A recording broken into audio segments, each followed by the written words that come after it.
ভিডিওটি দেখার আগে সবার কাছে ছোট্ট একটি রিকোয়েস্ট করতে চাই, প্লিজ প্লিজ প্লিজ যারা ভিডিওটি দেখবেন সবাই একটা করে সাবস্ক্রাইব করে দিবেন। আপনাদের ভালোবাসা পেলে এমন ভিডিও আরও উপহার দিব। ভিডিওগুলো বানাতে অনেক কষ্ট হয়, আমি জানি। ভিডিওটি অনেক মানুষই দেখবেন, প্লিজ একটা করে সাবস্ক্রাইব করে দিবেন। সবাইকে পুরো গল্পটি দেখার জন্য অনুরোধ রইল। আর যারা আমাকে ভালোবাসে তারা একটা করে লাইক করে দেখিয়ে দিবেন। Love you all.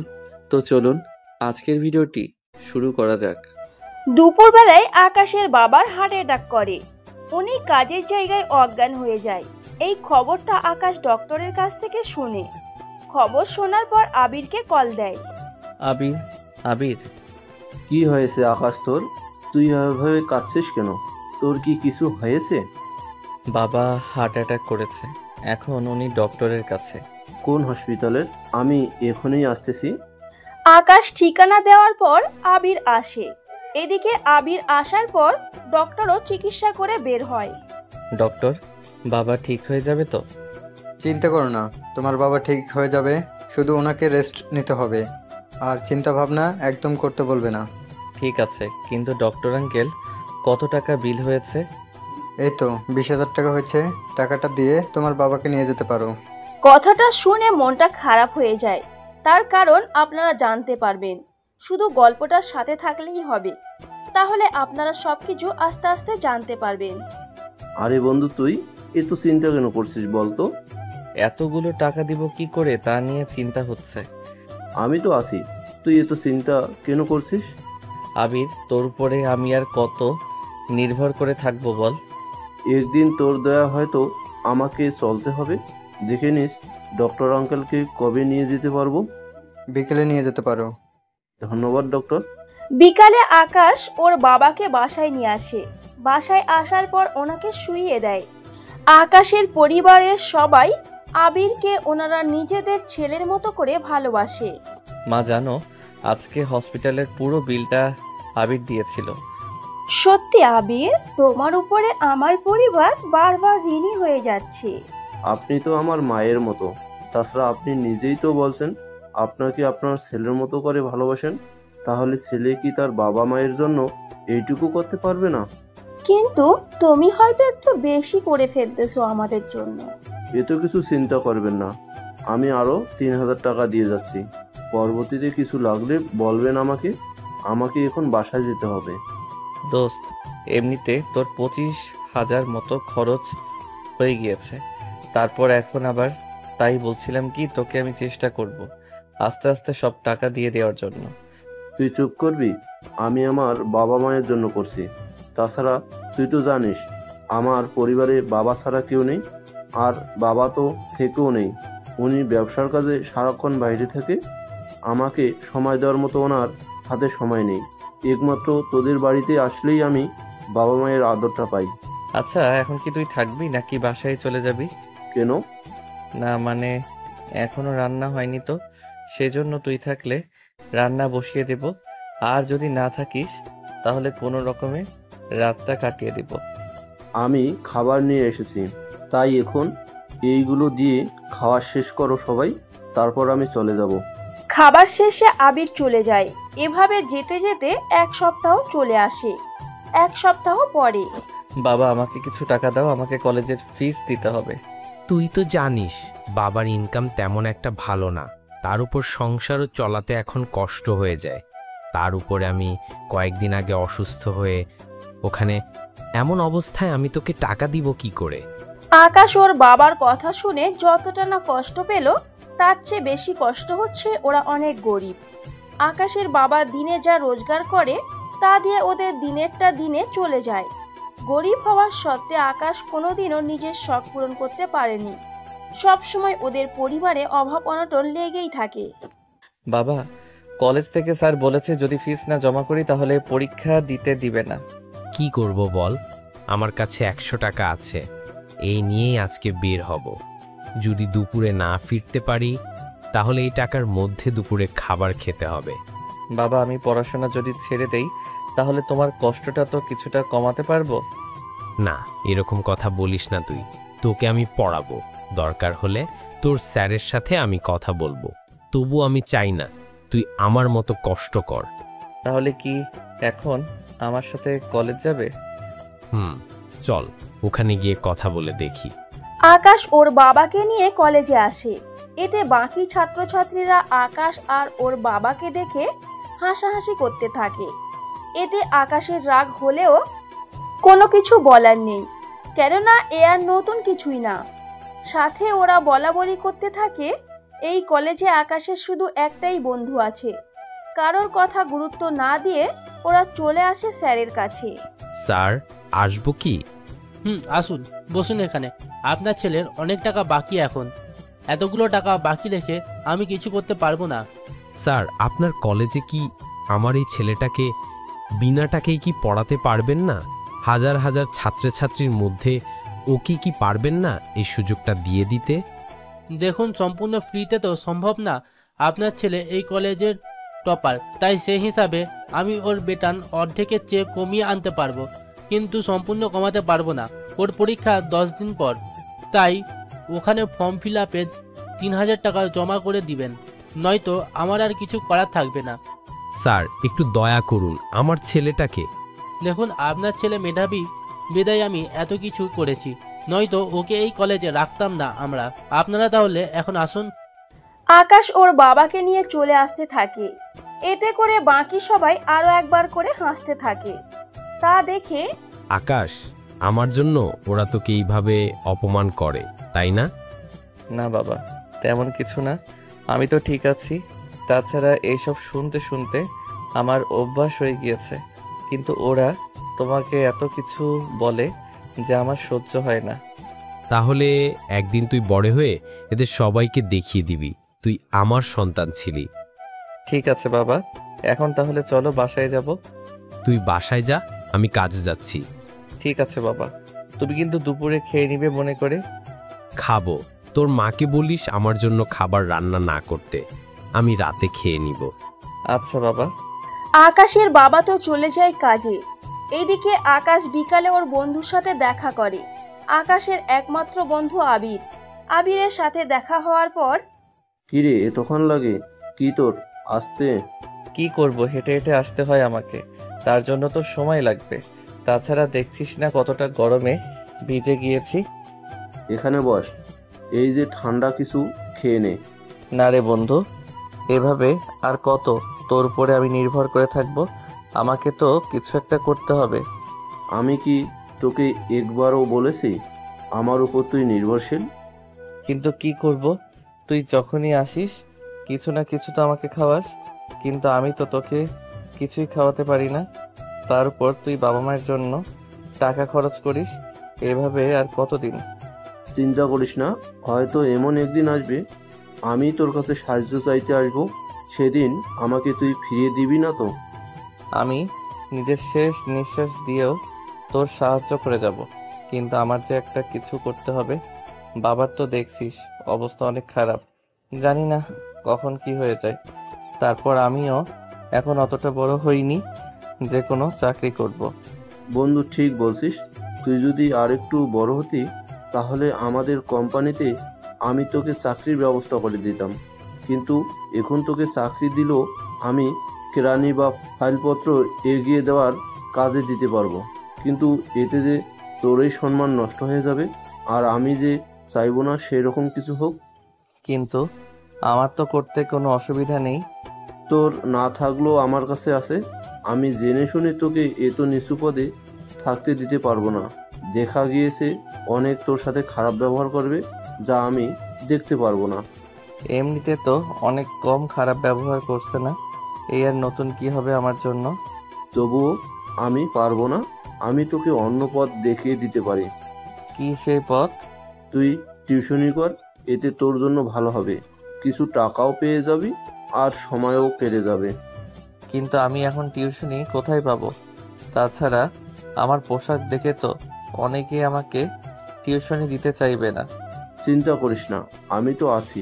তাছাড়া তোকে ভালো দেখে আমি কিছু শার্ট প্যান্ট গেঞ্জি কিনে দেবো, তাহলে আর কোনো সমস্যা হবে না। তুই কিন্তু না করতে পারবি না। না, করব না, ঠিক আছে, কিন্তু টিউশনি টাকা পেলে আমি তোকে দিয়ে দিব। লাগবে না দেওয়া? না রে, আমি তোর উপরে এতটা নির্ভর করে যে থাকতে চাই না। ঠিক আছে, তোর যেমনটা ইচ্ছে। আমি তোর জন্য টিউশনির ব্যবস্থা করতেছি। তাহলে তো উপকার হবে। ঠিক আছে, তুই বাসায় যা তাহলে। আমিও বাসায় যাব। বাকি কথা কলেজে আসলে হবে। আচ্ছা, সাবধানে যাইস। ওরা চলে যায়। এদিকে পরের দিন কলেজে যাওয়ার জন্য বের হয়। তখন রাস্তার মধ্যে অনেক পানি জমেছিল। একটা গাড়ি যাওয়ার সময় আকাশের পুরো শরীরটা ভিজিয়ে দিয়ে যায়। প্রথমে স্বাভাবিকভাবেই নিল, কিন্তু গাড়িটা একটু সামনে যাওয়ার পর আবার থেমে যায়, আবার পিছনে ফিরে আসে।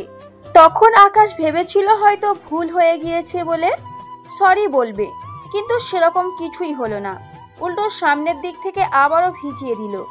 এবার তো আকাশের অনেক রাগ হলো, তাই রাস্তার পাশ থেকে একটা ইটের টুকরো নিয়ে হাতে নেয় গাড়ির গ্লাসে মারার জন্য। তখন অবাক করে দিয়ে গাড়ি থেকে একটা মেয়ে নেমে আসে। মেয়েটাকে দেখার পরও হাতের ইট এখনো হাতেই রেখে দিল। মেয়েটির সামনে এসে আকাশকে একটা থাপ্পড় দেয়। তুমি আমাকে মারলে কেন? কথাটা বলায় আরও একটা থাপ্পড় দেয়। তুমি আমাকে আবারও মারলে? তো কি করবি তুই? তোর মতো ছোট লোকের বাচ্চার সাহস কি করে হয় আমাকে তুমি করে বলার? আকাশও এবার একটা থাপ্পড় দেয় হাতের ইটটা নিচে ফেলে দিয়ে। তোর সাহস তো কম না, তুই আমাকে থাপ্পড় মেরেছিস। তোকে তো আমি আজকে গাড়ির নিচেই মেরে ফেলে দেবো। ছোট লোকের বাচ্চা, কোন সাহসে তুই আমার গাড়িতে ইট মারার জন্য নিয়েছিস? আপনি প্রথমে একবার ভিজিয়ে চলে গেলে, তাই ভাবলাম ভুল করে হয়েছে, কিন্তু পরের বার আবার একই কাজ করাতে আমি বুঝতে পেরেছি ইচ্ছে করে করেছেন। তাই পরের বার যদি করতে চাইতেন তাহলে এই ইট দিয়ে আপনার গাড়ির কাজগুলো আমি ভেঙে দিতাম। ওই ছোট লোকের বাচ্চা, তুই কি জানিস এই কাচের দাম কত? তোর ঘর বিক্রি করলেও তো এই গাড়ির কাচের দাম হবে না। সাহস থাকলে ভেঙে দেখা, একেবারে পুলিশ স্টেশন নিয়ে এমন মার খাওয়াবো সারা জীবনও আর উঠে দাঁড়াতে পারবি না। চুপচাপ করে দাঁড়িয়ে আছে, কোনো কথা বলছে না। কেননা তার কারণ তো আপনারা বুঝতে পারছেন। ইরা যখন গাড়ি করে এসেছে তখন তো আপনারা বুঝতেই পারছেন ইরার বর্তমান পরিস্থিতি আর আকাশের পরিস্থিতি এক না। তাই চুপচাপ দাঁড়িয়ে থাকা ছাড়া কোনো উপায় নেই। কিন্তু শার্ট ময়লা করে ফেলেছে, এর জন্য তো আকাশকে কিছু একটা করতে হবে। নয়তো এই মেয়ে যে এরকম ঘটনা অন্য কারোর সাথে করবে না তা তো আর বলা যায় না। সরি বলুন আমাকে। এরকম কথা শুনে ইরা তো অবাক হয়। তার সাথে কি, তোর মতো ছেলেকে ইরা চৌধুরী সরি বলবে? বলবেন। তোর সাহস দেখে তো আমি অবাক হয়ে যাচ্ছি। এরকম গরিব খ্যাত ছেলেকে আমি সরি বলবো? তাহলে বলবেন না, তাই তো? কখনোই না। না বললে কি করবি তুই? ইরাও তখন হালকা পানির উপরে দাঁড়িয়ে ছিল, তাই আকাশ ওর পা দিয়ে পানির উপরে লাথি দিতেই ওই পানিগুলো ইরার পুরো শরীর ভিজিয়ে ফেলে। সাথে মুখের মধ্যে পড়তেই ইরা আরো বেশি রেগে যায়। ছোট লোকের বাচ্চা কোথাকার, তোর এত বড় সাহস! তুই আমার ড্রেস আর আমাকে নোংরা করেছিস। আপনি যখন সেম কাজ করেছেন তখন সে কথা কি আপনারও মনে ছিল না? আপনি তো ইচ্ছে করে করেছেন, তাও নিজের দোষ স্বীকার করলেন না। তোকে তো আমি দেখে নিব। যা দেখার এখানে দেখে নিন, পরে আর নাও দেখার সুযোগ পেতে পারেন। ইডিয়েট কোথাকার, এই ময়লা অবস্থায় তোকে দেখার কোনো ইচ্ছে আমার নেই। তাহলে কি বাসায় থেকে আবার চেঞ্জ করে আসবো নাকি? অবশ্যই।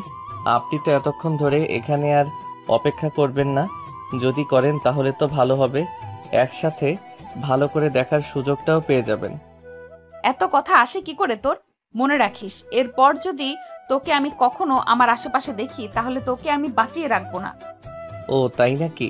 তাহলে আমাকে মারলে তো আপনি ফাঁসির হাত থেকে বাঁচতে পারলেও কয়েক বছরের জেল তো হবেই। আর এত সুন্দর রূপ আর যৌবন নিয়ে যদি এইভাবে জেলে পড়ে থাকেন তাহলে তো আর কিছুই বলার নেই। ওই থামবি তুই? তোকে আমি আবার যেন না দেখি এখানে, কথাটা কিন্তু তুই মনে রাখবি। আমার মনে থাকবে, কিন্তু আপনি যদি কখনো আমার পাশে এসে বসেন তাহলে হয়তো আমার সব চিন্তা চেঞ্জ হয়ে যাবে। তুই তো একটা বাচাল ছেলে, এত বকবক করতে পারিস কি করে তুই? আমি বকবক করি নাকি আপনি বকবক করেন? উফ! ইরা ওখান থেকে চলে যায় আর আকাশও হাঁটতে হাঁটতে চলে আসে কলেজে। কলেজে এসে আরো বেশি অবাক হয়ে যায়, কেননা ওই গাড়িটা ওদের কলেজে দেখে। কি ব্যাপার, এই গাড়িটা এখানে কেন? এটা কি ওই গাড়িটা নাকি? আমার তো ওই গাড়িটাই মনে হচ্ছে। তাহলে কি ওই মেয়েটা এই কলেজে এসেছে? গতকাল তো স্যার বলেছিল আমাদের ক্লাসে একটা মেয়ে এসে ভর্তি হয়েছে, অনেক বড়লোক ঘরের মেয়ে। তাহলে কি এই মেয়েটাই সে? দূর, আমিও কত কি ভাবছি। এটা ওই মেয়ে কেন হতে যাবে? আমার তো ক্লাসের সময় হয়ে এসেছে, যাই তাড়াতাড়ি করে। ক্লাসে চলে আসে, এসে দেখে সবাই মোটামুটি বসে আছে, কিন্তু একটা সিট এখনো ফাঁকা আছে। আর ওই সিটে শুধুমাত্র আকাশেরই বসার অধিকার আছে, কেননা ক্লাসে ফার্স্ট বয় আকাশ, তার উপর অনেক মেধাবী।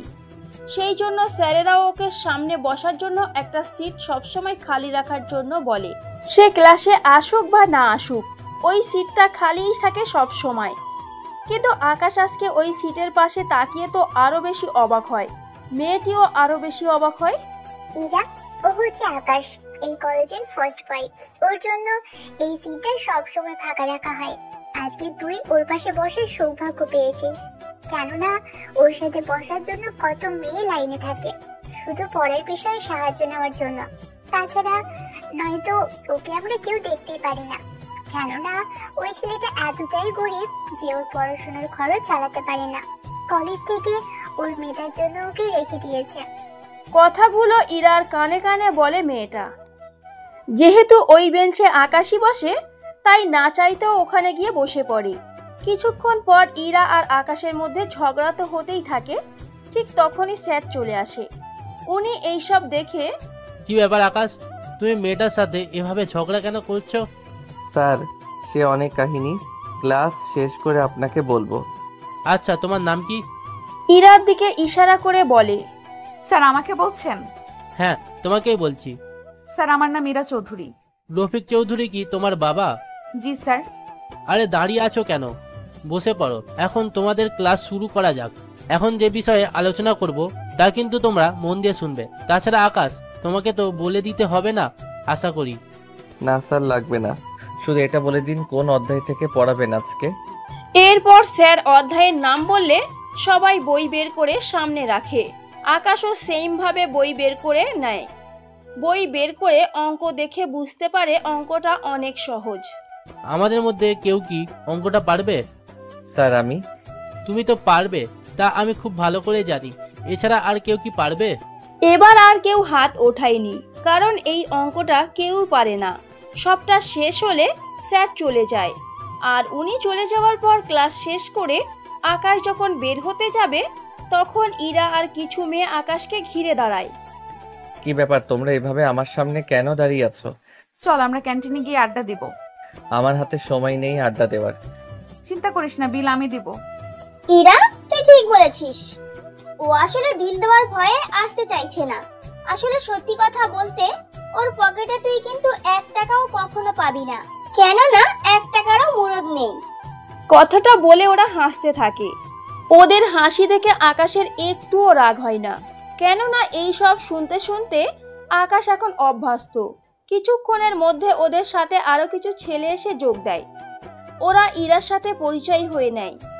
হাই, আমি রকি। আমি ইরা চৌধুরী।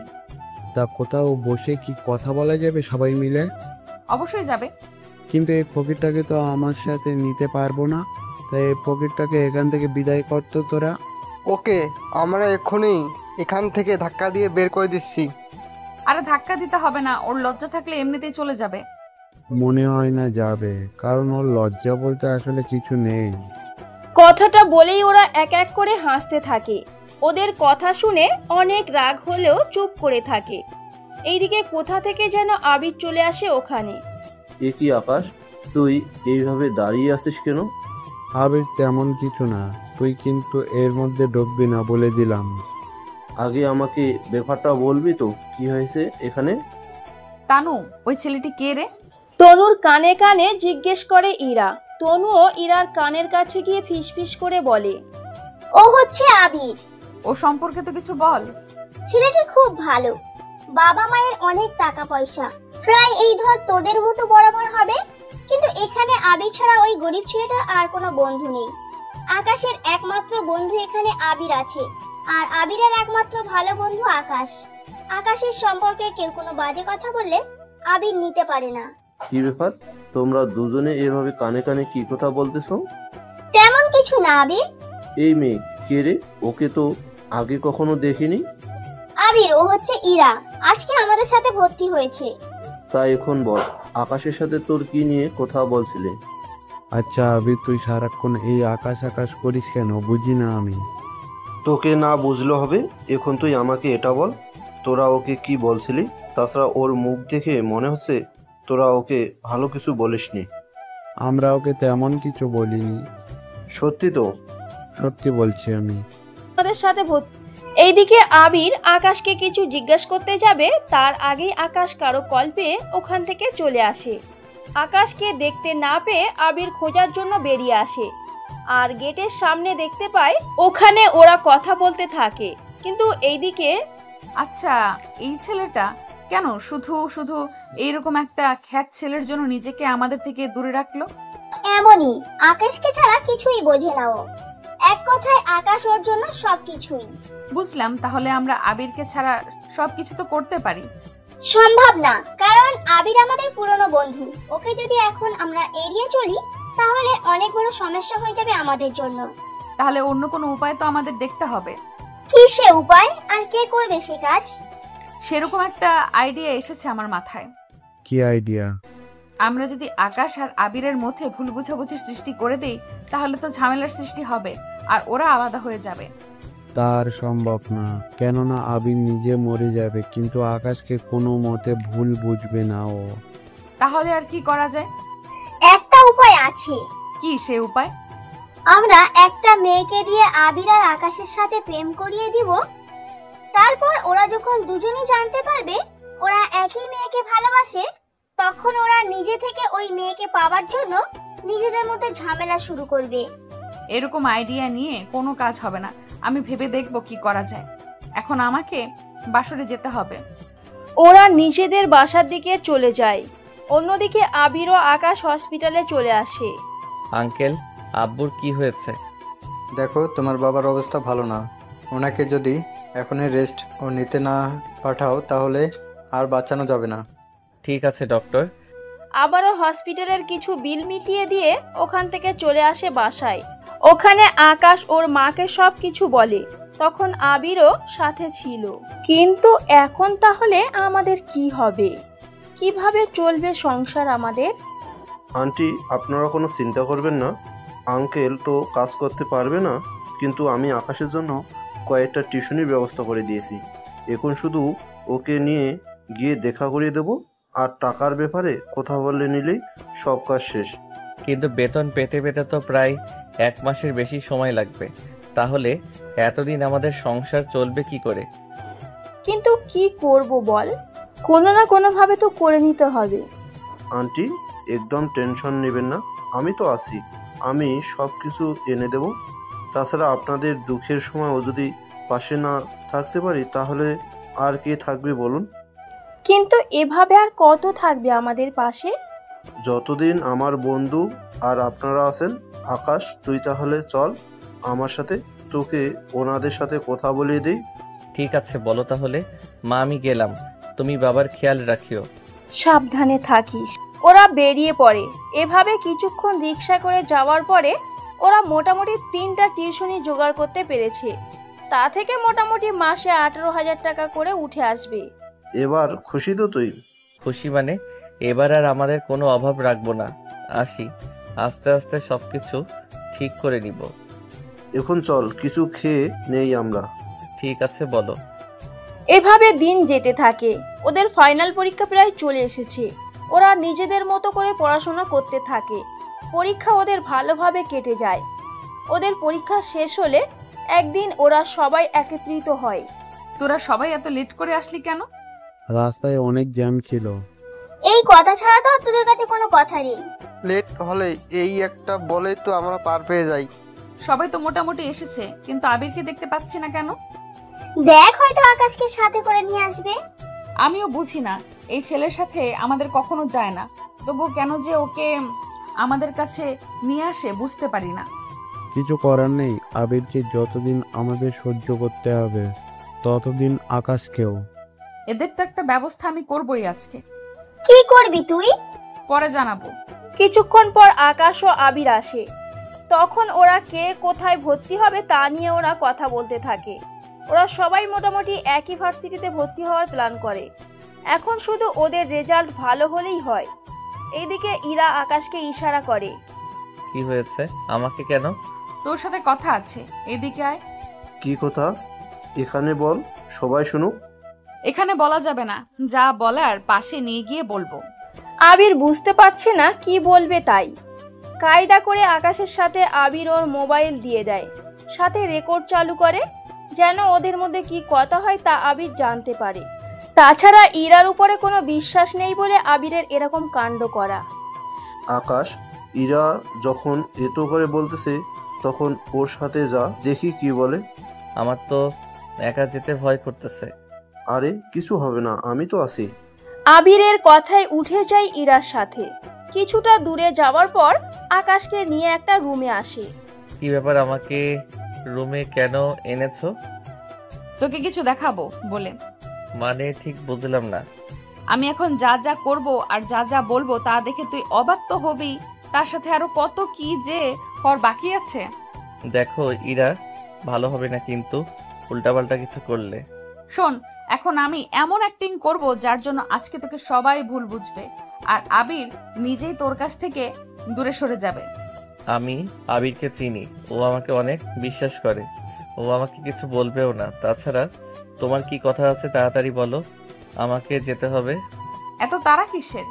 কথাটা বলে আকাশকে জড়িয়ে ধরে। এরপর ইরা ওর জামা কিছুটা ছিঁড়ে নেয়। তারপর সিনেমার কাহিনীর মতো সব করে। তারপর বাকি রইল চিৎকার করা, সেটাও কিন্তু আর বাকি রইল না। এরই মধ্যে রকি সহ রাকিবা চিৎকার করে ওদের কাছে দৌড় দেয়। ওরা ওখানে যাওয়ার পর দেখে আকাশ ইরার উপর শুয়ে আছে। আসলে ইরা আগে থেকেই ওইভাবে জড়িয়ে ধরে রেখেছিল যেন ওরা তা দেখতে পায়। ওরা ওখানে যাওয়ার পর ওদের এরকম অবস্থা দেখে ইরা এবার আকাশকে ছেড়ে দেয়। এদিকে রকি তো সেভাবে ক্ষেপে গিয়েছে, আকাশকে মারার জন্য হাত তোলে। তখন আবির এসে হাত ধরে ফেলে। তুই কি আজকেও ওর মতো খারাপ ছেলের সঙ্গ দিবি? কে ভালো আর কে খারাপ তা আমি জানি না। তাছাড়া আকাশ এরকম কাজ করবে তা আমি বিশ্বাস করি না, আর কখনো করবই না। তুই বিশ্বাস করিস আর না করিস, আমি তো ওকে এখনই পুলিশের হাতে তুলে দিব। এই থাম, তোরা কি শুরু করলি তোরা? আবির প্লিজ বন্ধু, তুই এর ভিতরে আসিস না। তুই তো দেখলি আকাশ কিভাবে ইরাকে একা পেয়ে ওর সর্বনাশ করতে চেয়েছিল। এটা যে ইরার সাজানো কোনো নাটক না, তা কি প্রমাণ আছে? আরে তুই কি ওকে সন্দেহ করছিস? করতেছি। আকাশ কি হয়েছে রে? এখানে সবার সামনে বলবো নাকি তোকে একা নিয়ে বলবো? তোকে কিছু বলতে হবে না। এই ব্যাগটা তোর কাছে সব সময় ছিল তো? কেন বলতো? ব্যাগটা আমার কাছে দে, আমি একটু আসতেছি। আর তোদেরকে বলে যাই, আমি আসা পর্যন্ত যদি তোরা আকাশকে কোনো কিছু বলতেছিস তো তোদের জন্য একটুও ভালো হবে না। কথাটা মাথায় রেখে কাজ করবি, বলে দিলাম আমি। ব্যাগ নিয়ে চলে আসে। তারপর ব্যাগ থেকে মোবাইল বের করে রেকর্ড চালু করে সবটা শুনতে থাকে। আবির ভালো করে জানে আকাশ ওরকম ছেলে না, কিন্তু আবিরের একার কথাই কোনো লাভ হবে না, তাই এরকম কিছু করা। কেননা ওরা এই ঘটনাটাকে অনেক দূর পর্যন্ত এগিয়ে নিয়ে যাবে, যা আবির বুঝতে পারে।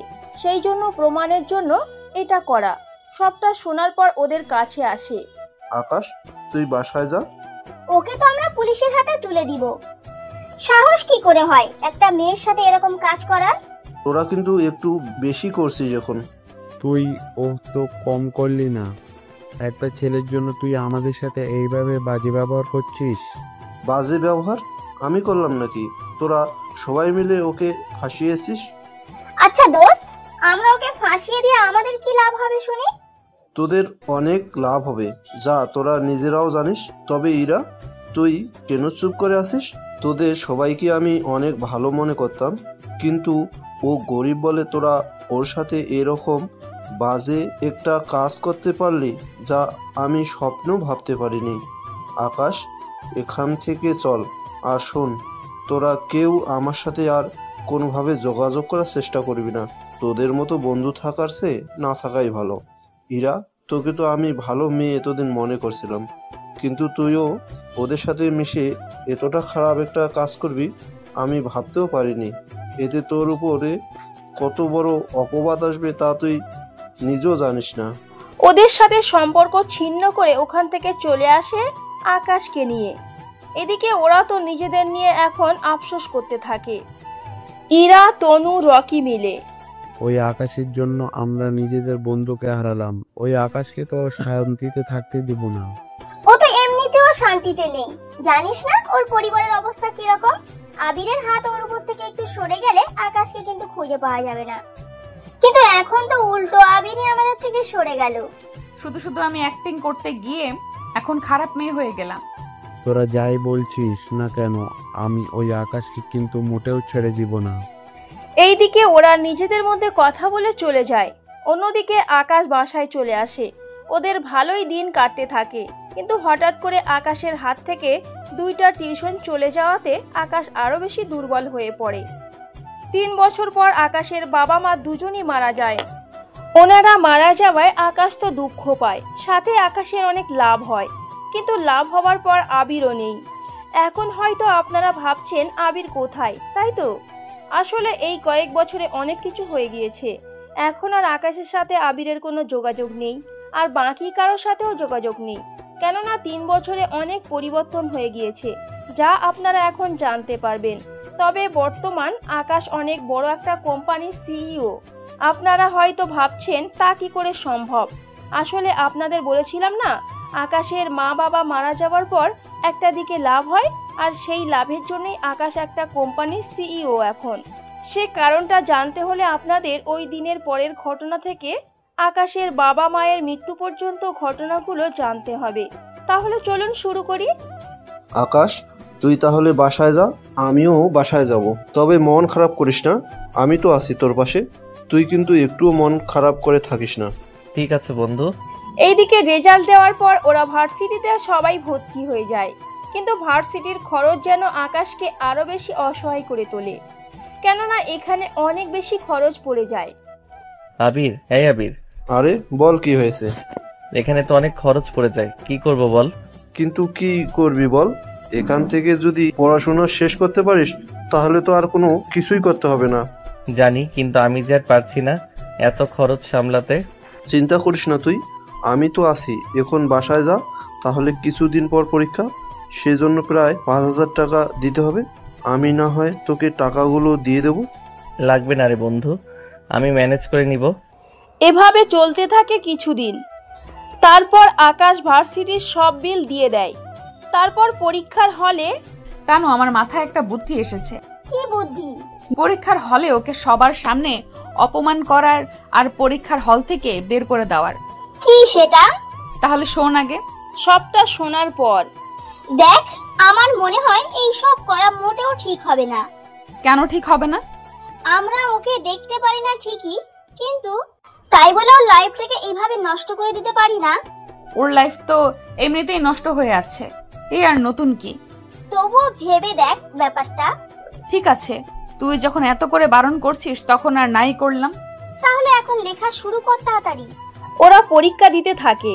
আকাশ ওর মতো করে সবটা লিখে নেয়।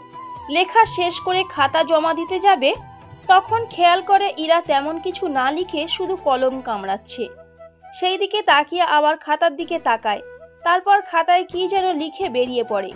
পরীক্ষা শেষ হওয়ার পর, এই তোর খাতায় কি লিখেছে রে ও? তুই জেনে কি করবি? আরে বল না, আমি একটু শুনি। বলা যাবে না। তা লাভ লেটার আবার লিখে দেয়নি তো? সেসব কিছু না। তাহলে বলতে সমস্যা কি সেটা তো বল। আমার অঙ্কে একটু সমস্যা হচ্ছিল, আর ও খাতা জমা দেওয়ার সময়ে দেখে ফেলে আর এসে অঙ্ক মিলিয়ে দেয়, ব্যাস এইটুকুই। কি ব্যাপার? ও তোর সাহায্য করতে চাইছে, ব্যাপারটা কি বলতো? আমি নিজেও জানি না। কিছু একটা তো হয়েছে, কি বলতো? আরে তেমন কিছু না। ঠিক আছে। এইদিকে দিন যেতে থাকে। আকাশের সাথে ওদের বন্ধুত্ব কিছুটা হতে থাকে, তবে যতটা হলে ভালো বন্ধু হওয়া যায় ঠিক ততটা না। পরীক্ষা শেষ হয়ে যায়, দেখতে দেখতে 2 বছর কেটে যায়। আকাশ, তোকে কিছু কথা বলার ছিল আমার। কি কথা? আমি একটা কাজে দেশের বাইরে যাব, তবে কবে ফিরবো তা জানি না। বড় জোর তুই 1 মাস থাকবি, এর বেশি তো না। না রে, আমি এবার বেশি থাকতে পারি, অনেক কাজ আছে। তাছাড়া আমি কবে আসবো জানি না, তবে যদি আসি 3 মাসের মধ্যে ফিরে আসবো, আর যদি এই 3 মাসের মধ্যে না ফিরে আসি তাহলে কি বলছিস না কেন? তাহলে হয়তো আমি 3 বছরও আমার আর আশা হবে না। তবে তোর সাথে যোগাযোগ করার চেষ্টা করব আমি। তোকে অনেক মিস করবো রে। তুই কান্না করলে আমি যাব কি করে বল? ঠিক আছে, কান্না করব না, আমি তোর অপেক্ষায় থাকবো। চলি তাহলে বন্ধু, নিজের খেয়াল রাখিস। আর একটা কথা, ওদের সাথে তেমন একটা মেশার দরকার নেই। আমি থাকবো না, না জানি ওরা তোকে কোন বিপদে ফেলে দেয়, তা নিয়ে আমার চিন্তা হয়। ওরা মনে হয় অনেকটা ভালো হয়ে গিয়েছে, এরকমটা করবে বলে তো মনে হচ্ছে না। এখনো কিছুই দেখিসনি তুই? তোর পিছনে এখনো রকি পড়ে আছে, ওর তোর ক্ষতি করার জন্য উঠে পড়ে লেগেছে। তবে ওদের থেকে সাবধানে থাকিস। আমি এখানকার ওসিকে সবকিছু বলে রেখেছি, উনি কিছু হলে দেখে নেবে। ওসিকে কি বলেছিলি? দেখ, ওরা তোর পকেটে কোনো কিছু ঢুকিয়ে দিয়ে তোকে বিপদে ফেলার চেষ্টা করবে, সেজন্য আমি সব ব্যবস্থা করে রেখেছি। সত্যি বন্ধু, তোর উপকার আমি কখনো ভুলবো না। জীবনের শেষ দিন পর্যন্ত চেষ্টা করব তোর ঋণ শোধ করে দেওয়ার। এরকম কিছু যেন না আসে, আঙ্কেল আন্টি খেয়াল রাখিস তুই। আবির চলে যায়। চলে যাওয়ার সময়ে বাকি বন্ধুদের সাথেও কথা বলে নেয়। ওদের সাথে কথা শেষ করে বিদায় নিয়ে চলে যায়। এইদিকে আকাশ ভার্সিটি থেকে সরাসরি প্রাইভেট পড়াতে চলে যায়। অন্যদিকে আবির তো চলে গিয়েছে। তো কি হয়েছে? আরে এবার কিন্তু আকাশের উপরে প্রতিশোধ নেওয়ার সুযোগ চলে এসেছে। এটা করা কি ঠিক হবে? ইরা, তুই ঠিক আছিস? তুই হঠাৎ করে এরকম কথা বলছিস? দেখ, ছেলেটা গরিব ঠিক আছে, কিন্তু ও তো আমাদের সাথে মেশার জন্যও আসে না। তাহলে কেন শুধু শুধু ওর ক্ষতি করতে যাব? তাছাড়া আমরা তো পড়াশোনার ব্যাপারে ওর থেকে কত রকমের সাহায্য নিয়ে থাকি। এইরকম করলে ও আমাদের আর সাহায্য করবে? দেখ ইরা, তুই যদি না থাকিস তাহলে থাকবি না, সমস্যা নেই, আমরা তো আছি। ঠিক আছে, তোরা থাক, আমি এবার বাসায় যাব, অনেক কাজ আছে আমার। ঠিক আছে, কালকে আবার দেখা হবে। টিউশনি শেষ করে কিছু টাকা পায়। ওই টাকাগুলো নিয়ে কিছু বাজার করে চলে আসে বাসায়। সাথে ওর বাবা মায়ের জন্য ঔষধও নিয়ে আসে। এই নাও ওষুধ, আর এই নাও বাজার। বাবা, আমার যে অবস্থা, আমি মনে হয় রান্না করতে পারবো না। কি করব বলো, আমাদের যে পোড়া কপাল। এই বয়সে ভেবেছিলাম ছেলেকে বিয়ে দিয়ে দিব, ছেলের বউ আমাদের সেবা যত্ন করবে, কিন্তু এখন দেখি আমাদের পাশে ছেলে ছাড়া আর কেউই নেই। বাবা চিন্তা করো না, আমি রান্না করে নিয়ে আসতেছি, তোমরা রেস্ট নাও। তুই কি পারবি করতে? দেখি না কতটুকু পারি। এদিকে রান্না শেষ করে আকাশ ওর বাবা মায়ের সাথে খেতে বসে। খাওয়া শেষ করে পড়তে বসে, আর ওর বাবা মা দুজনে ঘুমিয়ে পড়ে। আকাশ পড়তেছে আর ভাবতেছে ওর ভবিষ্যৎ নিয়ে, কিভাবে ওর বাবা মায়ের দেখাশোনা করবে তা নিয়ে। অন্যদিকে পরের দিন ভার্সিটিতে ইরা আকাশকে দেখতে পেয়ে ডাক দেয়, এই আকাশ, আকাশ, এই আকাশ। কারো মুখে নিজের নাম শুনে চারিদিকে তাকায়, কিন্তু কাউকে দেখতে পাচ্ছে না। আরে গাধার বাচ্চা, পেছনে কি তাকাতে পারছিস না? গাধা তো পিছনে কখনো তাকায় না, কিন্তু আমাকে গাধা বললো কে? আমি বলেছি। আমাকে কোন দিক দিয়ে গাধা লাগে তোর কাছে? কোনো একটা দিক দিয়ে তো লাগেই, যার জন্য গাধা বলে ডেকেছি। আচ্ছা, সেসব কথা বাদ দিলাম, কেন ডেকেছিস তা বল। তোর সাথে কিছু গুরুত্বপূর্ণ কথা আছে আমার। দেখ, আমি এখন অঙ্ক করে দিতে পারবো না, আর তাই আর নাই তোর সাথে গল্প করার মতো সময় আছে আমার। আরে শুনে জানা। একটু না। আচ্ছা, ওই দিকটায় গিয়ে না হয় কথা বলি। জি না, কোনো দিকেই না। এই বলে চলে আসে, কেননা আকাশ আবিরের কথা মনে রেখেছে। আবির তো বলেছিল ওরা যে কোনোভাবে আমাকে বিপদে ফেলার জন্য চেষ্টা করে যাবে, আর আমাকে এটাও বলে দিয়েছে ওদের সাথে যেন না মিশি। কিন্তু ইরা আজকে আমাকে এরকমভাবে ডাকলো কেন, তাই তো বুঝতে পারলাম না। সে যাক গিয়ে, আমি আমার মতো করে ক্লাসে যাই। ক্লাসের দিকে হাঁটা ধরে, তখন তনু এসে সামনে দাঁড়ায়, আর ওর সাথে আরো একটা মেয়েও আসে। আকাশ, কোথায় যাচ্ছ? এই তো পার্কের দিকে যাচ্ছি, যাবি কি আমার সাথে? অবশ্যই যাব। তা কোন দিকটায় গিয়ে বসবে বলো, আমরা না হয় ওখানে গিয়ে বসবো। তার দরকার হবে না, আমার কাছ থেকে দূরে সরে গিয়ে বসলেই হবে। তা তো আমি পারবো না, তোমাকে আমার যে অনেক ভালো লাগে, আমি তো তোমাকে কাছে পেতে চাই। ছি ছি ছি, এসব কি কথা বলছেন? ঠিক কথাই তো বললাম। ওদের কাছ থেকে পালিয়ে আসার সময় ইরার সাথে ধাক্কা লাগে। আকাশ তো ভেবেছিল ইরা হয়তো ওকে মারবে, কিন্তু ইরা তেমন কিছুই করেনি। কি ভেবেছো, মারবো তোকে? হুম। তা এখন বল, এইভাবে কাকে দেখে দৌড়াচ্ছিলি? আকাশ তারপর ইরাকে কথাগুলো বলে। সবটা শোনার পর যা ভেবেছিলাম তাই হলো। মানে? আমি তখন তোকে এটাই বলতে চেয়েছিলাম, রকি, তানু আর ওরা মিলে তোর পেছনে লেগেছে তোর ক্ষতি করার জন্য। তুমি তো ওদের দলে, তাহলে আমাকে কেন এইসব কথা বললে? তা তোর না জানলেও চলবে, তুই ওর থেকে সাবধানে থাকিস। আমি কাল থেকে আর ভার্সিটিতে আসবো না, কয়েক মাসের একটা জায়গায় যাব। কবে আসবো তারও কোনো ঠিক নেই, তাই যাওয়ার আগে এতটুকু বলবো, একটু সাবধানে থাকিস ওর থেকে। তোকেও ধন্যবাদ যাওয়ার আগে সবটা বলে যাওয়ার জন্য। আমি তখন ভেবেছিলাম আমাকে আবার ফাঁসাতে হয়তো, তখন ওইভাবে ডেকেছিলে, তাই আমি তোমার কথা না শুনে চলে আসছিলাম। আচ্ছা, কোনো ব্যাপার না, নিজের খেয়াল রাখিস। এবার ওখান থেকে ইরাও চলে যায়। এভাবে ইরা আর আবির ওরা দুজনেই আকাশের মাঝ থেকে হারিয়ে যায়। তবে ইরার সাথে আকাশের এখনো সেরকম ভাবে কোনো কথা বা দেখা হতো না, আর নাই বা তেমন একটা বন্ধুত্ব হতো। কিছুক্ষণ পরে আকাশের নাম্বারে কল আসে হসপিটাল থেকে। আঙ্কেল, আপনি এই অসময়ে কল দিয়েছেন? তোমার বাবা মায়ের অবস্থা অনেক খারাপ, তুমি তাড়াতাড়ি হসপিটালে আসো। আঙ্কেল, আমি এখনই আসতেছি। তাড়াতাড়ি আসো। পাশেই তখন রকি আর তনু ছিল। ওদের কথার কোনো গুরুত্ব না দিয়ে চলে আসে হসপিটালের দিকে। ওখানে এসে জানতে পারে আকাশের বাবা মা আর নেই, দুজনেই মারা যায়। ওনাদের এইভাবে দেখে আকাশ তো কান্না করতে থাকে। ডক্টর আকাশকে সান্ত্বনা দিতে থাকে। তারপর সবকিছু ব্যবস্থা করে দিয়ে আকাশের বাবা মাকে মাটি দেওয়া হয়। টানা এক সপ্তাহ আকাশ কারোর সাথে কথাও বলছে না আর খাওয়া দাওয়াও করছে না, শুধু একা একা একটা ঘরের কোনায় পড়ে থাকতো। 7 দিন পর হঠাৎ করে একটা লোক আসে ওদের বাসায়। আপনার পরিচয় কি? আপনাকে তো ঠিক চিনলাম না। এখানে শাহজাহান আর পারুল আক্তার নামে কি কেউ থাকে?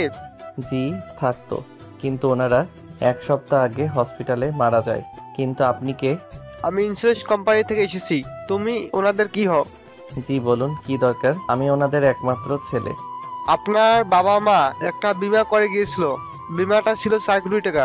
যেহেতু ওনারা দুইজনে মারা যায় আর এখনো ওনারা সে টাকা পরিশোধ করতে পারেনি, তাই সেই হিসাবে ওনারা মারা যাওয়ার সাথে সাথে টাকা আর দিতে হবে না, উল্টা কোম্পানি থেকে আপনার হাতে 4 কোটি টাকা তুলে দিতে হবে। তার জন্য ওনাদের ডেথ সার্টিফিকেট এবং মেডিকেল রিপোর্ট গুলো দিতে হবে। যদি ওনাদের কোনো রোগ থাকে তাহলে কি পাবো টাকাগুলো? পাবেন, তবে বড় কোনো রোগ থাকলে পাবেন না। কিন্তু যেমন ওনার এই রোগগুলো ছিল, কিন্তু উনি অন্য রোগ মারা গেছেন, এরকম ভাবে পাবেন। তাহলে বুঝতে পারছেন তো সবকিছু? আপনি তাহলে সবকিছু তৈরি করে রাখুন, আমি এসে 3 দিন পর নিয়ে যাব। উনি চলে যাওয়ার পর আকাশ সবকিছু তৈরি করে রাখে। তারপর সবকিছু জমা দেওয়ার 1 সপ্তাহ পর পুরো টাকাটা আকাশ হাতে পায়। টাকা হাতে পাওয়ার পরই 3 বছর শেষ হয়। বর্তমানে এখন কি হতে চলেছে তা আপনারা নিজের চোখে পড়ুন আর শুনুন। বর্তমানে স্যার, আপনার একটা মিটিং আছে, তাই আপনাকে 10 মিনিটের মধ্যে তৈরি হয়ে বেরিয়ে পড়তে হবে, নয়তো অনেক লেট হয়ে যাবে। কিছু হবে না, খাবার দিতে বলো আগে, আর আমার কোটটা পরিয়ে দাও। জি স্যার, এখনই পড়িয়ে দিচ্ছি। কোট পরিয়ে দেওয়ার ভিতরে নাস্তাও করে নেয়। তারপর কিছু সিকিউরিটি নিয়ে বেরিয়ে পড়ে অফিসের দিকে। কেননা এখন আকাশ নাম্বার 1 বিজনেসম্যান। এখন এত টাকা কামিয়েছে যে যা বলার বাহিরে। অন্যদিকে রকি, কোথায় তুমি? এই তো আমি অফিসে যাওয়ার জন্য রেডি হচ্ছি, তাড়াতাড়ি আমার খাবার দাও। দিচ্ছি তো। তা তোমাকে যা যা বলেছি তা কি মনে আছে তোমার? থাকবে না কেন? তবে তোমাকে তো বলা হয়নি একটা কথা। কি কথা? আরে আমার তো আবিরদের কোম্পানির সব কিছু কিনে ফেলার জন্য আজকে যাচ্ছি একটা নিলামে। সত্যি বলছো? সত্যি। আমি তাহলে এখন আসি। আচ্ছা, সাবধানে যাও। রকি বেরিয়ে পড়ে। আপনাদের তো বলাই হয়নি, রকি আর তনু একে অপরকে ভালোবেসে বিয়ে করে নেয়। বুঝতেই তো পারছেন, দুজনে সেই কলেজ লাইফ থেকে এক হয়ে অন্যের ক্ষতি করার চেষ্টা করে গিয়েছে। এখনো ঠিক তাই করে যাচ্ছে। বর্তমানে শোনো, যত টাকা লাগুক তুমি ওদের সম্পত্তি কিনে নাও, তাহলে আমাদের প্রতিশোধ নেওয়া শেষ হবে। ঠিক বলেছ, আমরা তো প্রতিশোধ নিব। ওর জন্য আমরা কোনোভাবেই কোনো কিছুর করে উঠতে পারিনি। ঠিক বলেছো, আবিরের জন্য ওই ছোট লোকের বাচ্চাটা তোমাকে মেরেছে। এত তাড়াতাড়ি তা ভুলে যাই কি করে আমি? কিন্তু আবিরের তো অনেক টাকা ছিল, তাহলে ওরা এতটা অসহায় হলো কি করে? আরে আবির তো বিদেশে গিয়েছে, 4 বছর হয়েছে। এই 4 বছরে ও একবারের জন্য দেশে ফিরে আসেনি। তাহলে আর কি করে বাকিটা হবে বলো? এই 4 বছরের ভিতরে ওদের কোম্পানির দেনার দায়ে আস্তে আস্তে ডুবে যায়। এখন নিলাম হবে ওদের বাড়িটা। শোনো না, আমিও আসি তোমার সাথে। ঠিক আছে চলো। এইদিকে ওরা দুজনে চলে আসে। অন্যদিকে আকাশ এখনো বেরোতে পারেনি, কেননা আকাশ ওর খবর পেয়েছে আবিরদের বাড়িটা বিক্রি করা হবে।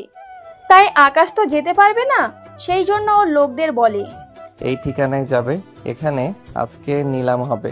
আমি যে কোনো মূল্যে ওই বাড়িটা পেতে চাই। কিন্তু কত কোটি টাকা হয় আমরা তা নেব? যত কোটি টাকা লাগুক, আমার যে কোনো মূল্যে এই বাড়িটা চাই। এবার যত টাকা খরচ করতে হয় করো, তবে বাড়িটা কিন্তু আমার চাই। এই নাও চেক, যত টাকা লাগবে তা বসিয়ে দিয়ে চেক ওনাদের হাতে দিয়ে চলে আসবে। ঠিক আছে স্যার। চেক দিয়ে আকাশ আবার চলে আসে দেশের বাহিরে, কেননা দেশের বাহিরে আকাশের কিছু কাজ আছে, যার জন্য ওখানে যাওয়া। আকাশের লোক তো ওই জায়গায় চলে আসে। এদিকে নিলাম শুরু হয়। অনেক কিছুর পর বাড়িটা 2 কোটি টাকার বিনিময়ে কিনে নেয়। বাড়িটা রকি আর তনু না কিনতে পেরে রাগে ওখান থেকে চলে আসে। এটা কি হলো? 80 লক্ষ টাকার বাড়ি কেউ 2 কোটি টাকা দিয়ে কে কেনে?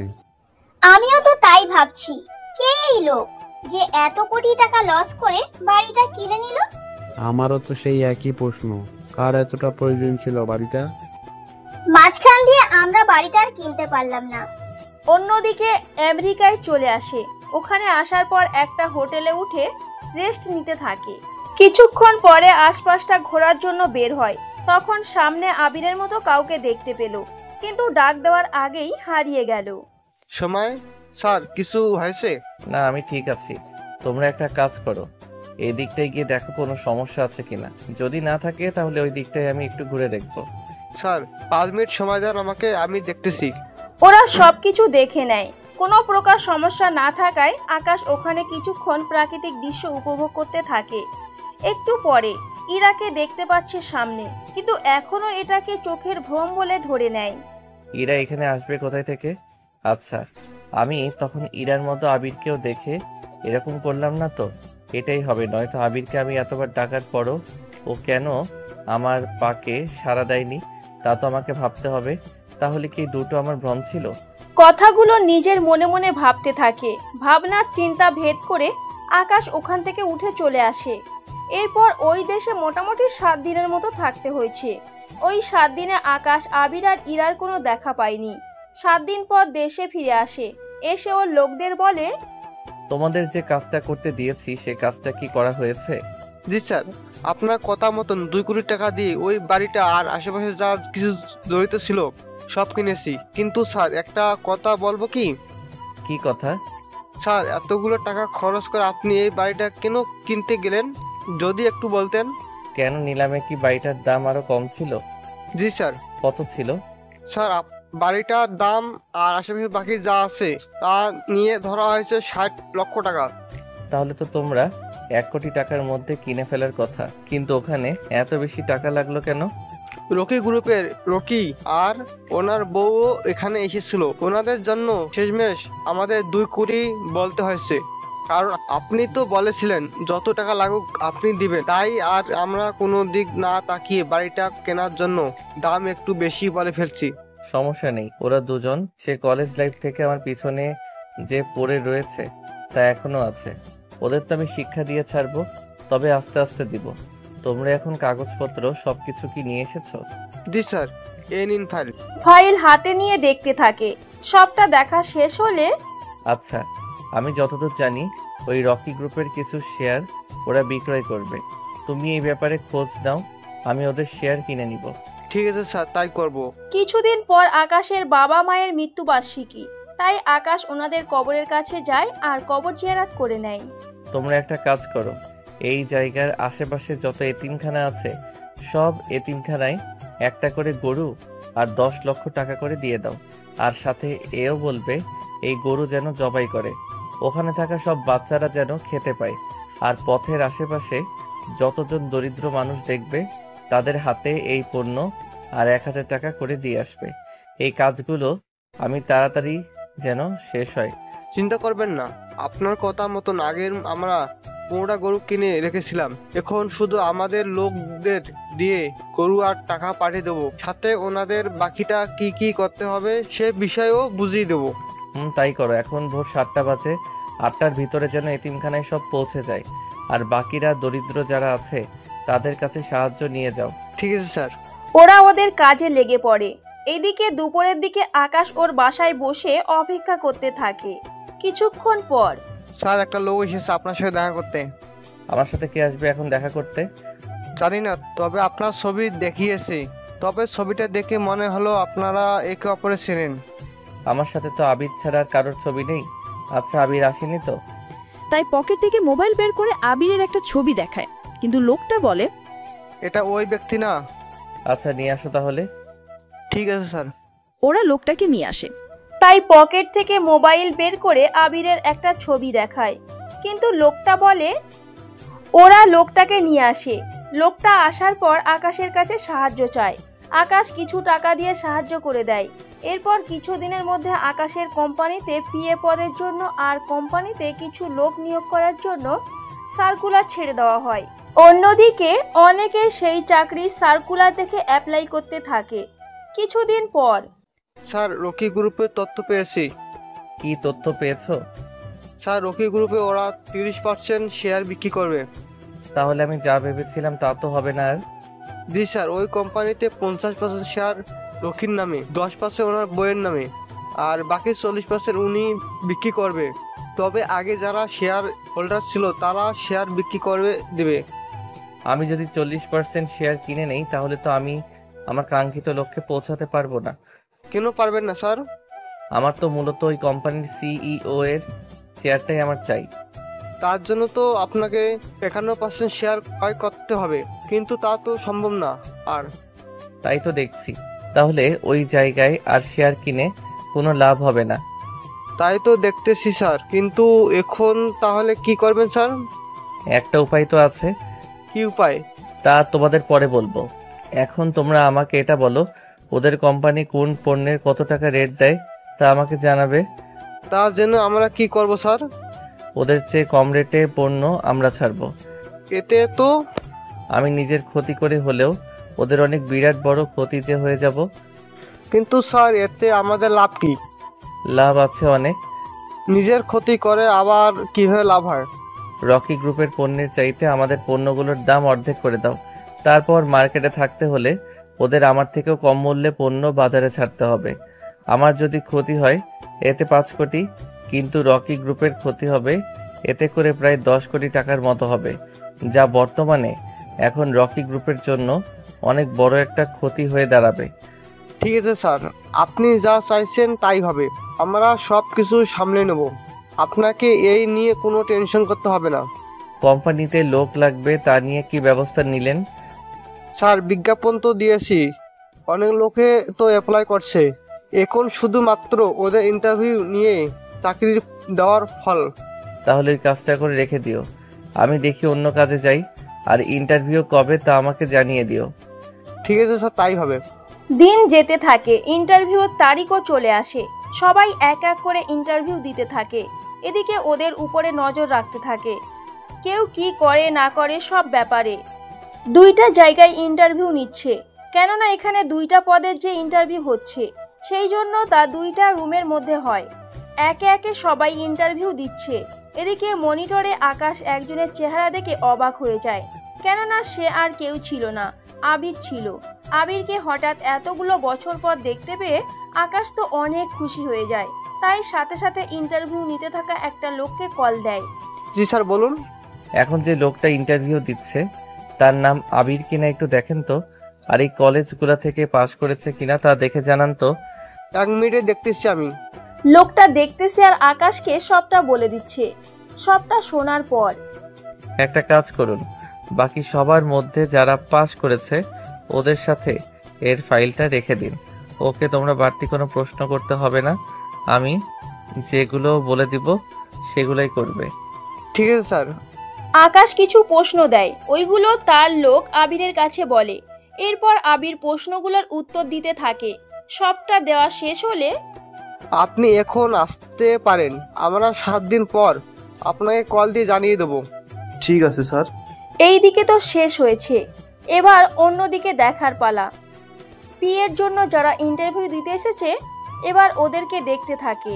ওখানে সেম কাহিনী, কেননা ওখানে ছিল ইরা। ওদের দুজনকে এভাবে দেখবে যা আকাশ কল্পনাও করেনি। কিন্তু আগের চেয়ে ইরার মুখটা অনেক শুকনো মনে হচ্ছে। এরপর বাকিটা চলতে থাকে।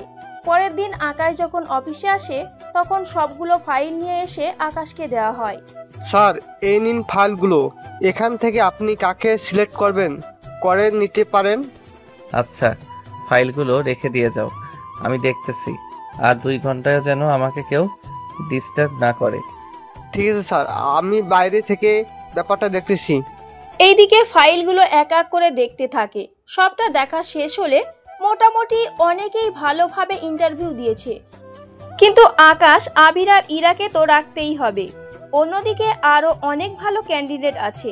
তাই তেমন কিছু না করে আবিরকে চাকরি না দিয়ে যে ভালো রেজাল্ট করেছে তাকে চাকরিটা দিয়ে দেয়। এখন হয়তো আপনারা ভাবতে পারেন আবির তো আকাশের অনেক অনেক উপকার করেছে, কিন্তু আকাশ আজকে আবিরের এই অসহায় সময়ে পাশে এসে দাঁড়ায়নি। দেখুন, আপনারা এখনই এই লাইন পড়ে বিচলিত হবেন না, কেননা গল্পের টুরিস্ট তো এখন এই জায়গায়। তা কি সেটা আপনারা 2 দিন পরেই না হয় জানতে পারবেন। কিন্তু পিএ হিসাবে ইরাকেই রেখে দেওয়া হয়। সিকিউরিটি। জি স্যার, ডাকছেন? ওই লোকটাকে সিলেক্ট করলাম। আর এই আবির নামে যে লোকটা আছে ওনাকেও আসতে বলবেন সাথে। জি স্যার, তাই হবে। আর পিএ পদে যারা ছিল ওখান থেকে কাকে রেখে দেবো স্যার? এই তো ফাইল তোমার হাতেই দেওয়া আছে। এই 3 জনকে জয়েন্টের দিন আসতে বলো। তাই হবে স্যার। এইদিকে ওদের কাছে চাকরির কথা জানিয়ে দেওয়া হয়। ওই দিন ওরা 3 জন যখন আসলো তখন ইরা তো আবিরকে দেখে শকড হয়, আর আবিরও ইরাকে দেখে সেম ভাবে শকড হয়। এ কি ইরা, তুই এখানে? আমারও তো একই প্রশ্ন, তুমি এখানে কেন? আমি এখানে অ্যাপ্লাই করছি, আমাকে আসতে বলেছে। তা তুমি কিসে অ্যাপ্লাই করছো? আমি তো পিএর জন্য করেছি। তা আমাদের চাকরিটা হয়েছে, নয়তো আমাদের তো ডাকতো না। হঠাৎ পাশে থাকা ছেলেটা বলে ওঠে, আপনারা কি পূর্ব পরিচিত? হ্যাঁ, আমরা কলেজ লাইফ থেকে। ও আচ্ছা, কিন্তু আমরা দুজনই একে পদে কিভাবে গেলাম তা তো বুঝতে পারছি না। এটা সম্ভব হলো কি করে? আমার মাথায় তো এটা আসেনি। তখনই আকাশের লোক এসে পাশে থাকা লোককে ডেকে নেয়। এই ছেলে স্যার তোমাকে ডাকছে। আচ্ছা, আমি। ছেলেটি ভিতরে যায় আর ফাইলে সই করে হাসি মুখে বেরিয়ে আসে। কি ভাই, তোমার চাকরি কি হয়ে গিয়েছে? জি ভাই, কিন্তু আমাকে চাকরিতে নিল, আপনাকে কেন ডাকলো না তা তো বুঝতে পারছি না। আচ্ছা, ভেতরে নিয়ে গিয়ে বলবে তো, তখন না হয় জেনে নিব। ঠিক আছে, আপনাদের ইচ্ছে। তাহলে ভাই আমি চললাম। ছেলেটি যাওয়ার পর আপনি বাইরে থাকা আবির আর ইরা ওদের দুজনকে ভিতরে ডাকবেন, তাও একসাথে। আর ওরা রুমে আসার পর বাহিরে থেকে কেউ যেন ভিতরে না আসতে পারে। যতই গুরুত্বপূর্ণ কাজ হোক না কেন, কেউই যেন ভিতরে না আসতে পারে। তার আগে 3 কাপ কফি আমার রুমে দিয়ে যেতে বলুন।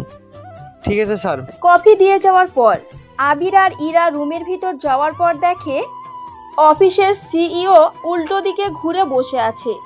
এভাবে ওনাকে বসতে দেখে ওরা কিছু বলল না। বসে পড়ুন আপনারা দুজনে।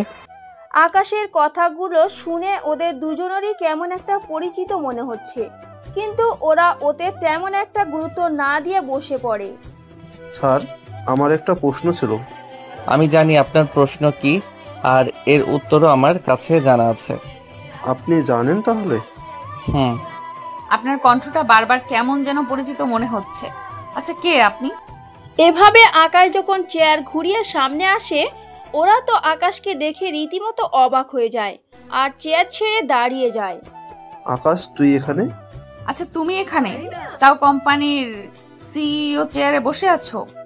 আকাশ, আমি তো কিছুই বুঝতে পারছি না, কি হয়েছে একটু খুলে বলবি কি? বলবো বলে তোদের আজকে ডেকেছি।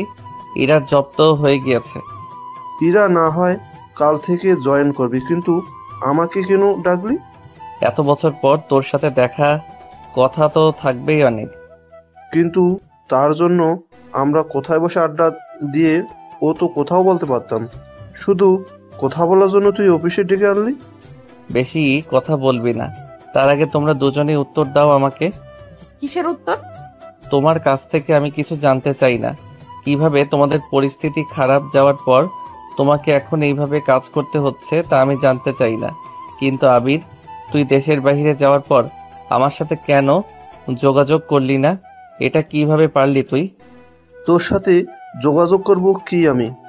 ওখানে যাওয়ার পর আমার যে কি অবস্থা হয়েছে তা শুধু আমি জানি, আর ওটার জন্য আমার আজকে এই দশা। তাহলে বল কি হয়েছিল? তাহলে শোন।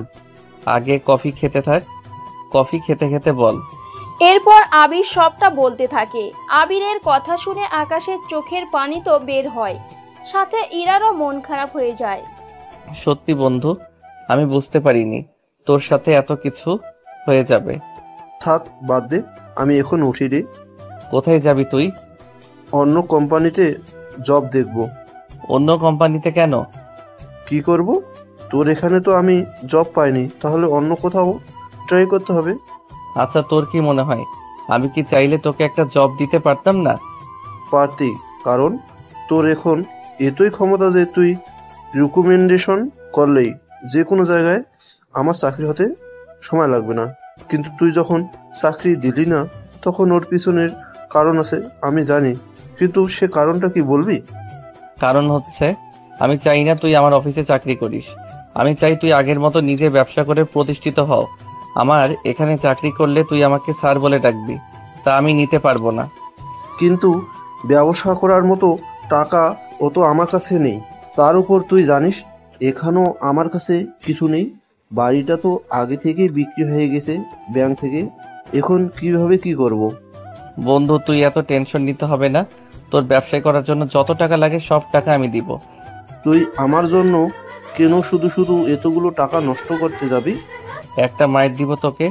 আমার কাছে যখন কিছু ছিল না তখন তুই আমাকে সব দিক দিয়ে সাহায্য করেছিস, তাহলে আজকে যখন আমি তোকে সাহায্য করতে চেয়েছি তখন তুই কেন মানা করছিস বলতো? দেখ, আমি তোকে 1000 টাকা দিয়ে সাহায্য করছি, কিন্তু এখন বাসায় করতে গেলে কোটি টাকা লাগবে। এতগুলো টাকা তো বেশি হয়ে যায়। দেখ, আমি কোনো কিছু জানতে চাই না।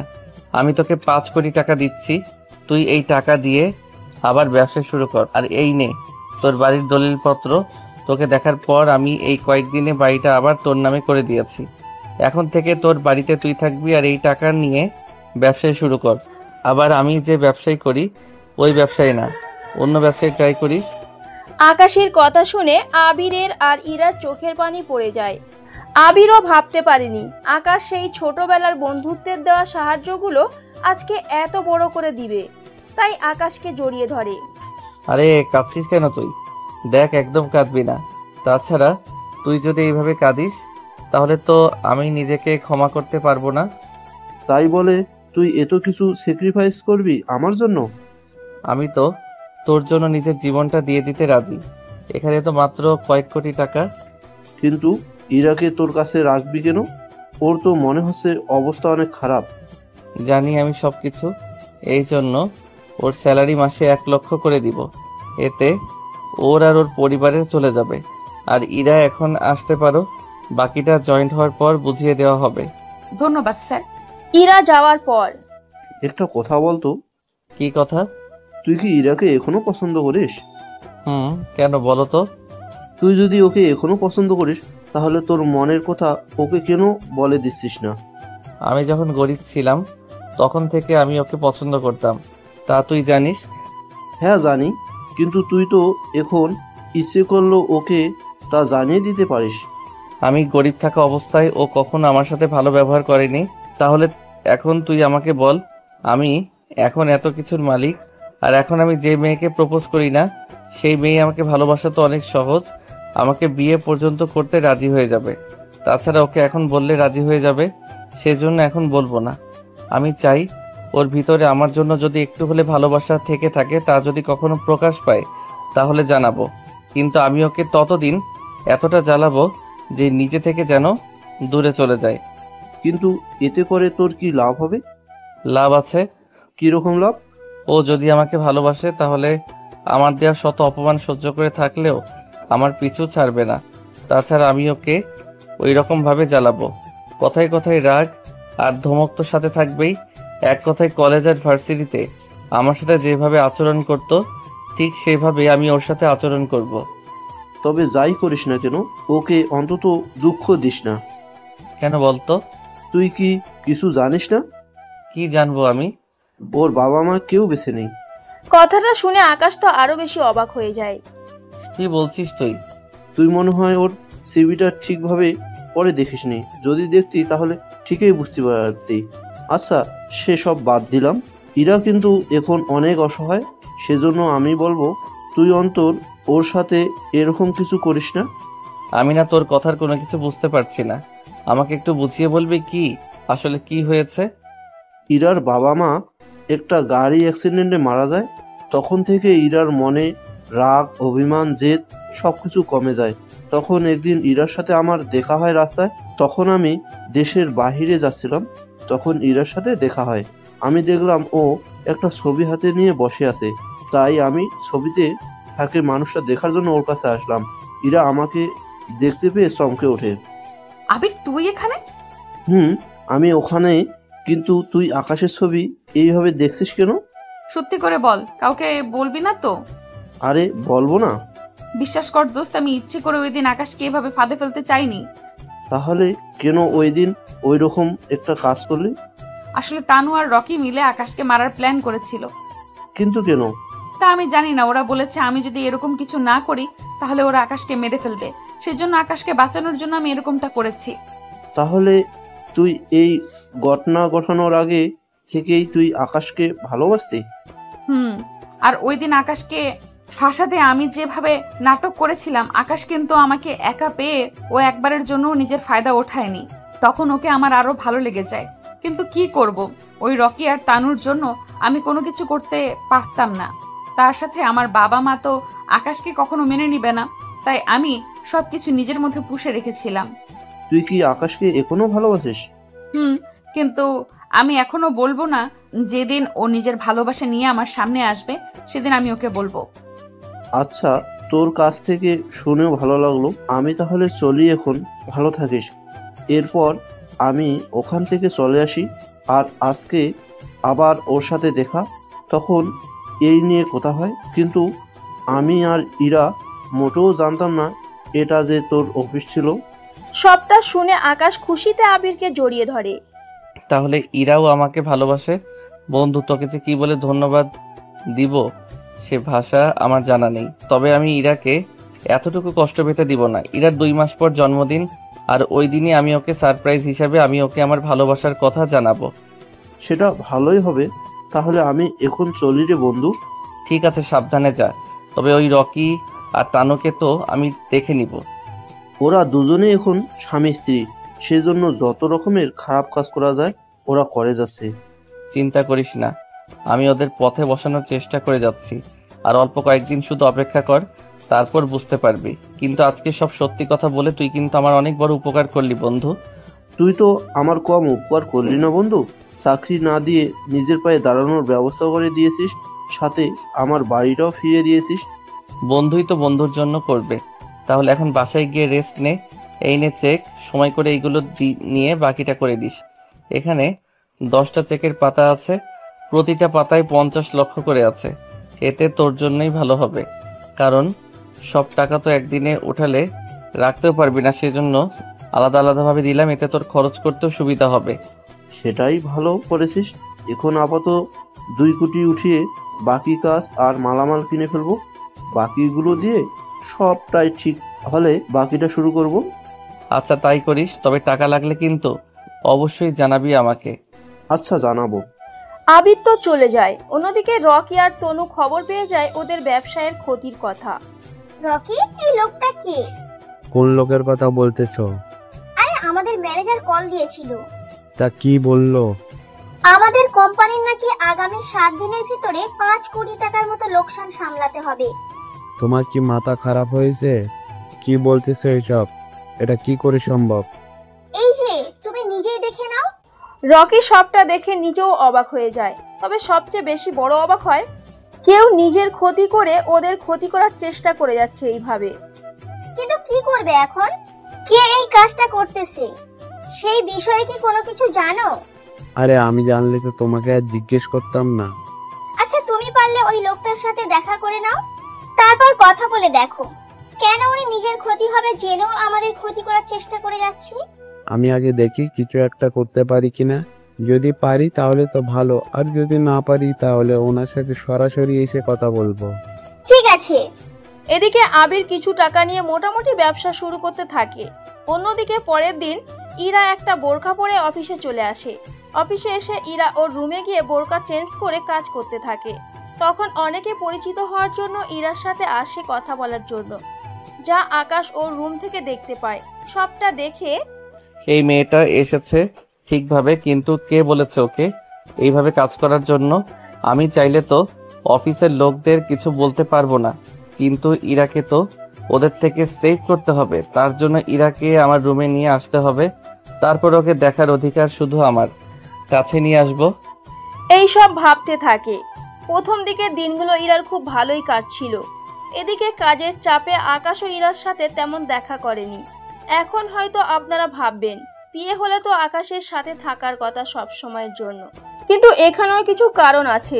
বিয়ে হলেও ওদের কিছু কাজ করতে হয়, এর জন্য ওদের জন্যও আলাদা একটা কেবিন থাকতে হয়। সেই জন্য এইসব কিছু। সবাই চলে যাওয়ার পর তোমাদের একটা কথা বলি, এখন তোমাদের কাজ হবে এক রাতের মধ্যে ওই কেবিনের যা কিছু আছে সব কিছু এই রুমের মধ্যে নিয়ে আসবে। আর কিভাবে আনবে জানি না, সকালের মধ্যে এসে যেন সবকিছু দেখতে পাই। কিন্তু স্যার, এতে তো রুম কিছুটা ছোট হয়ে যাবে। তাতে আমার কোনো সমস্যা নেই, যা বলেছি তাই করো। এখন মাত্র 5টা বাজে, এখন অনেক সময় আছে তোমাদের হাতে। সবকিছু তৈরি করে রেখো। আর ইরা যদি সকালে আসে ওকে এই রুমে বসতে বলবে, আর তার সাথে এখন থেকে আমার অনুমতি ছাড়া কেউ যেন ভিতরে না যেতে পারে। তাই হবে স্যার। আকাশ আর কিছু না বলে ওখান থেকে চলে আসে। এদিকে লোক এনে কাজ করাতে থাকে। মোটামুটি 6 ঘন্টার কাজ শেষ করে ফেলে। তারপর সব কিছু ওখানে নিয়ে যায়, আর এমনভাবে ডিজাইন করা হয় যখন তখন তা খুলে ফেলা যাবে। সব কিছু ঠিক করে নেয়। পরের দিন সকালে ইরা অফিসে এসে ওর কেবিন খুঁজতে থাকে। আমার কেবিন কোথায়? ম্যাম, আপনার কেবিনে স্যার এই রুমে নিয়ে যাওয়া হয়েছে। আপনি সরাসরি ওই রুমে চলে যান, আর আজকে থেকে এখানে বসে কাজ করবেন এবং স্যার সাথে যাবেন। স্যার যেখানে যাবে সেখানে আপনার যেতে হবে। বুঝতে পেরেছি। ইরা ওই রুমে গিয়ে ওর কেবিনে বসে অপেক্ষা করতে থাকে। সকালবেলায় আকাশ যখন অফিসে আসে তখন দেখে ইরা শাড়ি পরে এসেছে, আর কোমরটা এখনো দেখা যাচ্ছে। উফ, ওর কোমরে থাকা তিলটা বারবার আমাকে কাছে টানে। আজকে ওকে কারোর সামনে আসতে দেওয়া যাবে না। ওকে এই রুমে রাখবো। যখন লোক আসবে তখন কেউ থাকবে না, তখন ওকে সামনে রাখবো। যেই ভাবা সেই কাজ। ইরাকে ডেকে পাঠায়। স্যার ডেকেছেন? এখানে বসে কাজ করুন। কেন স্যার? আমি তো ওই রুমে কাজ করতেছি। আপনি কি জানেন একজন পিএ এর কাজ কি? তার বসের পাশে থেকে ওনাকে সাহায্য করা। তাহলে স্যার আমি আপনার পেছনে থাকি? পিছনে থাকতে হবে না, সামনেই থাকুন। আমি যখন বলবো তখন আপনার ডেস্কে গিয়ে বসে পড়বেন। তা কাল আমার সাথে দেখা কেন করেননি? স্যার আপনি তো অনেক ব্যস্ত ছিলেন, সেজন্য আর দেখা করিনি। আচ্ছা, এখন কাজ করুন। আপনার পরিবারে কে কে আছে আর থাকেন কোথায়? এইসব জেনে আপনি কি করবেন? অফিসের সবার বাসার ঠিকানা আছে, কিন্তু আপনার তো ঠিকানা জানতে হবে। ইরা এবার আর কিছু বলতে পারল না, ঠিকানা বলে দিল, কেননা কোনো কিছু করার ছিল না। এদিকে কাকে যেন আকাশ এই ঠিকানাটা দেয় সব কিছু দেখার জন্য বলে। এদিকে বিকাল বেলায় লোকটা সব কিছু জানায় আকাশকে। সবটা শুনে আকাশের খারাপ লাগলো, কেননা ইরা বাসায় একা একা থাকে, তার উপর ওই জায়গায় অনেক বকাটে ছেলেও থাকে, তাই কোনো রিস্ক নিতে চায় না। সেই জন্য তোমার বাসায় কালকে ড্রাইভার পাঠিয়ে দিব। তোমার ব্যাগপত্র গুছিয়ে ড্রাইভারকে দিয়ে দিবে। ড্রাইভার তোমাকে অফিসে নামিয়ে দিয়ে ব্যাগ আমার বাসায় দিয়ে আসবে। স্যার আপনার বাসাতে কেন? আমি আপনার বাসায় কেন থাকবো? তুমি আমার পিএ, যদি রাতে কাজ করতে হয় তখন কি সব কাজ একা একা করবো নাকি? শালার বজ্জাত একটা। কিছু বলবেন? স্যার বলছিলাম কি, এই কথাটা যদি জানাজানি হয় তাহলে তো বুঝতেই পারছেন আমার কতটা ক্ষতি হয়ে যাবে। সবাই বলবে পিএ হয়ে স্যারের সাথে স্যারের বাড়িতে থাকে। আশা করি বাকিটা আপনি বুঝতে পেরেছেন। কে কি বললো তা নিয়ে তোমাকে ভাবতে হবে না। তোমাকে যা বলেছি তা করবে। ঠিক আছে স্যার, তাই করব। পরের দিন আকাশের কথা মতো সব কাজ করতে থাকে। এদিকে আকাশ ওর জন্য কাজের লোকদের বলে দেয় রুম ভালোভাবে ঠিক করে রাখার জন্য। এদিকে বিকালে আকাশ ইরাকে নিয়ে বাড়িতে ফেরে। বাড়িটা দেখে ইরা তো অনেক খুশি হয়। এরপর ইরাকে ওর রুমটা দেখিয়ে দেয়। ইরা রুমে গিয়ে রেস্ট নেয়। চিন্তা করবেন না, যা কিছু আছে ব্যবহার করতে পারেন। এর জন্য বেতন থেকে কোনো টাকা কাটা হবে না। আমার বাসায় খাবেন আর থাকবেন। এটা শুনে ইরা না চাইতেও হাসি দিয়ে দেয়। এদিকে দেখতে দেখতে 2 মাস কেটে যায়। আবিরের অবস্থা এখন আগের মতো হতে থাকে, আর ইরা ও আকাশের মাঝে আন্ডারস্ট্যান্ডিং ভালো হতে থাকে। অফিসে দুপুরে ইরা আর আকাশ খাবার খাচ্ছিল, তখন কোথা থেকে হুট করে ওখানে রকি চলে আসে। রকি এসে আকাশ আর ইরাকে একসাথে দেখে অবাক হয়। এ কি, তোরা এখানে? মিস্টার রকি, মুখ সামলে কথা বলবেন, এটা আপনার অফিস না। যেভাবে ইচ্ছে কথা বলে চলে যাবেন। তাহলে এখন এত কিছু হচ্ছে দুজনের মধ্যে? দেখ রকি, মুখ সামলে কথা বলবি। মুখ সামলে কি কথা বলবো বল? একটা খারাপ মেয়ে তুই, নিজের বসের সাথে এইসব করে বেড়াচ্ছে। কথাটা বলার সাথে সাথে চেয়ার ছেড়ে উঠে গিয়ে রকিকে মারতে থাকে। কিছুক্ষণ মারার পর, ওকে যদি আমার অফিসের আশেপাশে দেখি তাহলে আমি তোকে জানে মেরে ফেলবো। তোরা দুজন ভিতরে এইসব করে বেড়াবি তা তো বুঝতে পারিনি। তুই তো কম করিসনি, সে তানুকে বিয়ে করে নিলি। আমি ওকে ভালোবেসে বিয়ে করে নিয়েছি। আমি আকাশকে। আকাশকে কি? কিছু না, বেরিয়ে যায় এখান থেকে। যাচ্ছি, তবে আকাশ আমি কিন্তু তোকে কোনোভাবে ছাড় দিব না, কথাটা মনে রাখিস। তুই আমার যত ক্ষতি করেছিস ঠিক সেভাবে আমি তোর ক্ষতি করব। তুই কি ভেবেছিস আমার ক্ষতি করে তুই পার পেয়ে যাবি?